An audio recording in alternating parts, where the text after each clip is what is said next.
Hello mga stories, welcome back sa ating content. So, magbabasa tayo sa Reddit. Ito, galito sa PH Careers.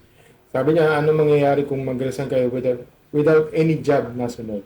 Well, related ako dito. Okay, so, sabi niya, kababasa ko lang sa Reddit, alam ko na hindi maganda ang resign na walang signed job contract sa ibang company. Okay? Siguro gusto ko lang makikinig ng stories sa mga nakakahanap ng paraan na mag-resign pero nakakahanap din sa work agad. Kasi di ko alam kung hanggang saan ang kakayanin to. So, background, magsa 7 months na ako sa work and kaka-regular din, kaso puro error and hindi ko pa ganun kagabay yung ibang task. Akala ko issue ko talaga. So, partly siguro, no?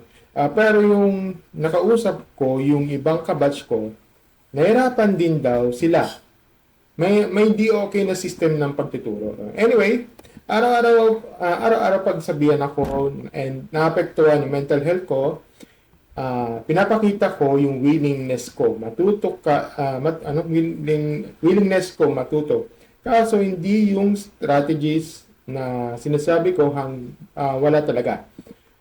Super daming workload para makafocus ng mastering ng one task at a time and wala talagang pause button for me. Kasi patuloy na madaming request, mga accounts assigned sa akin. Gusto ko na mag-resign aside sa nahihirapan ako sa work.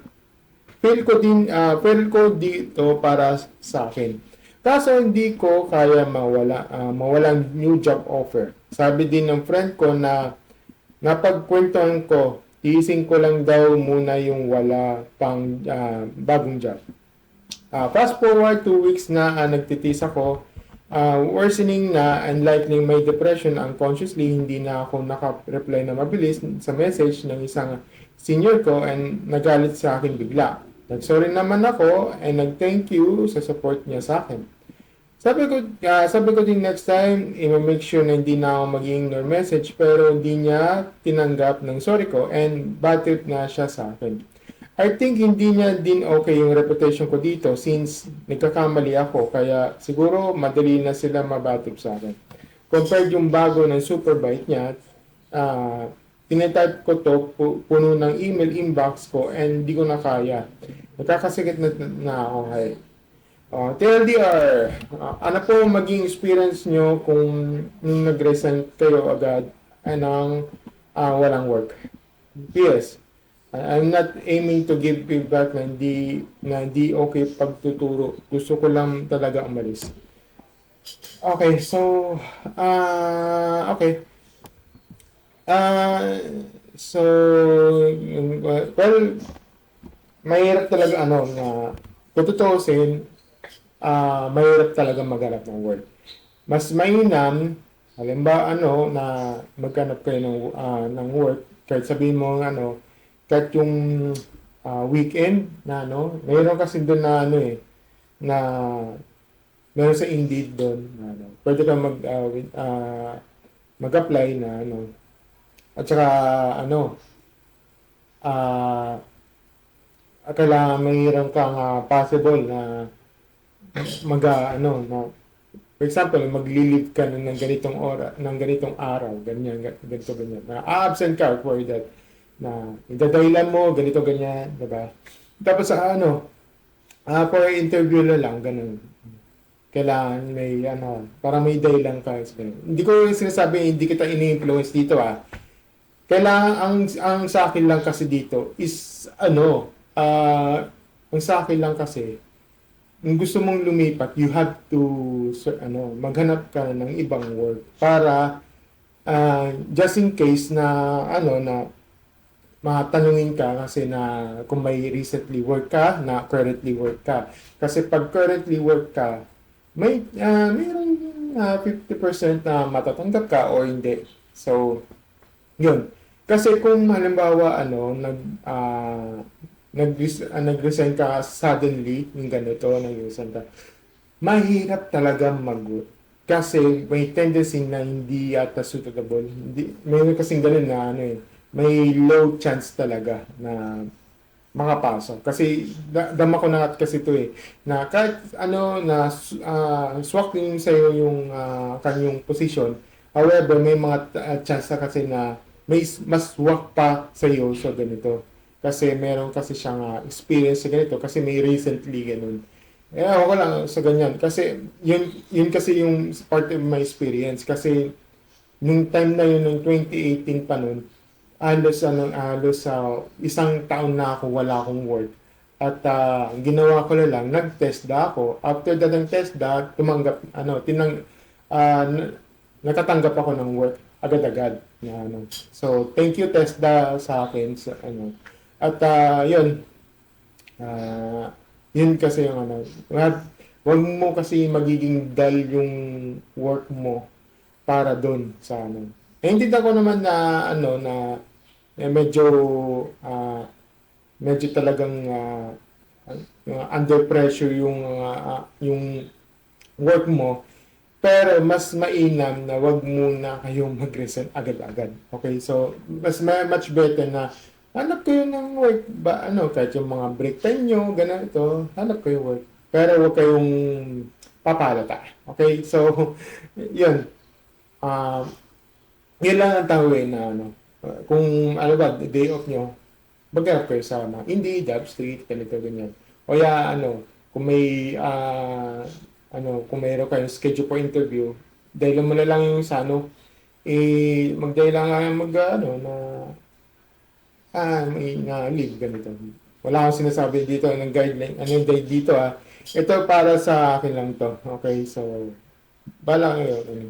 Yan lang ang tawin na, ano.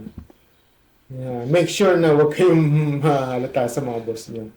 So, ito, basahin lang ko lang ng mga comments dito. Okay, so, hindi ko ito yung mga comment section dito. Wala akong nire-reflect dito take note may mga tao kasi na may nagsasabi dito sa mga lalo sa mga content creators sa TikTok. Sabi niya din dun sa ano, wag basta-basta maniniwala sa mga comment sections. Oo, sige. Huwag kang maniniwala sa comment sections. Pero dapat kasi meron tayong checks and balances dito. Kailangan natin basahin dito sa ganyan. Na minsan kasi may mga legit, may mga valid reasons naman yung sinasabi sa mga comment sections lalo na sa mga Reddit. Okay, so yung Reddit kasi may 15% kasi na may talagang na valid advice. Meron kasing 50% na medyo gaguhan lang, di ba? Yan, pabasahin na lang natin. Ito kasi very, very serious talaga to. So ito sabi niya dito, 1 year walang work, pero hindi kasi ako nagseryoso ng apply for 7 months. Yan. Related sa akin, sabi ko. Ito, dahil sa lingering stress ko pa rin from the previous work, di ba? When you finally applied after 10 months, 10 months, no? Bumuhos naman ng interview after 2 weeks of aggressively sending out 150 plus applications. Depende siguro sa profile mo, but in my case, ang dali makascore ng interview even with big name companies. At kahit bare months pa to. Pero ang hirap makalampas sa initial or final interview. In the end, one company gave me a chance. So, good luck to you, OP. Sabi nila, mahirap daw job market ngayon, pero meron pa rin mag-hire sa'yo. Yan yung yan ang sabi niya ni Sauri Seso, hello, yun. Okay, so, thank you, shout out sa'yo. Yun, yun, okay, so, ito naman sa ito mahaba to. Oh my God. Ito okay, so ito. Medyo dito, maganda ito. Maganda yung niya. Siguro dalawa na lang yung comments ko to, yung iba hindi relevant to. So ito sabi niya, hello OP, useful ang tips from this comment thread. So I will not elaborate further, heal, star, method, etc. I will give you a cheat code, secret lang to be honest. Ayan. Before I try to rely on scripts and possible questions, they can speak me. Pero upon attending numerous interviews, yung cheat code lang na yan, nakapag-land sa akin ng job offers, initial interview pa lang, I feel they offer of the position, you're taking a person, okay, I know gusto namin magpa-impress, pero do not overdo it. If you're good in conversation English, sobrang goods, lalo na yung when you, what more if parang medyo native English speaker ka. If rich kid ka at English speaking kayo sa mga bahay, di ba? But kidding aside, be as honest as you can do. Ito lagi feedback sa akin. They like to hire honest people than someone who already feel like you would excel on the job. When there's question, I really don't have an answer. Like, for example, di ko pa naman kasi na-experience, syempre, yung iba would come up with answers for the sake of the answering card. Di totoo. Ako, I prompt to say, to be honest, I don't have direct experience with this, blah, blah, blah. You don't know when I'm very like this, and blah, blah, blah. And if I encounter that in the future, I'm sure they will try to, do this, that, ganyan. Ganyan lang. I show the interviews prepare. I've done my research, ganyan, but I make sure not to memorize anything. Lalo mo lang isipin, that you are talking to the person, you should get a feel of that in the interviewer is like. They want genuine answers, they can feel it's super perfect scripted na sagot mo. Be comfortable and always think na hindi lang sila naghahanap ng empleyado. Ikaw, ganyan, naghahanap ng bagong kumpanya. So, don't give them a pedestal.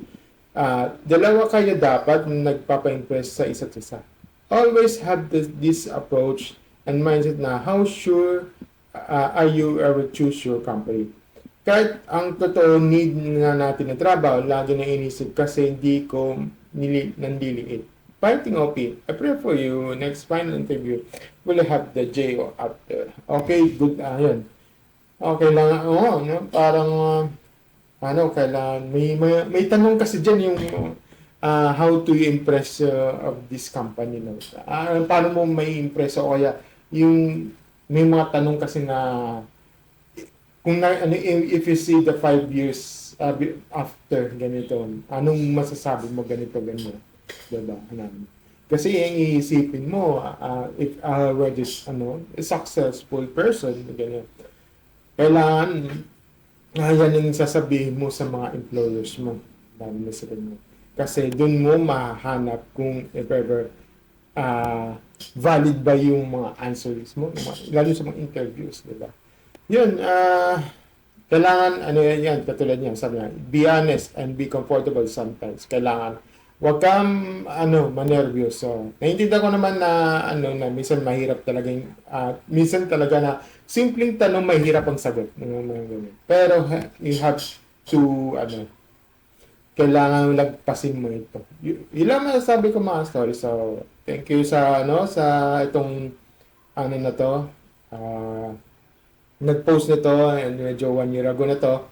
Pero gusto ko i-post to para sa inyo kasi may iba kasi naghahanap pa rin ng trabaho. Yun lang ang mga stories. Thank you and see you next video. Bye.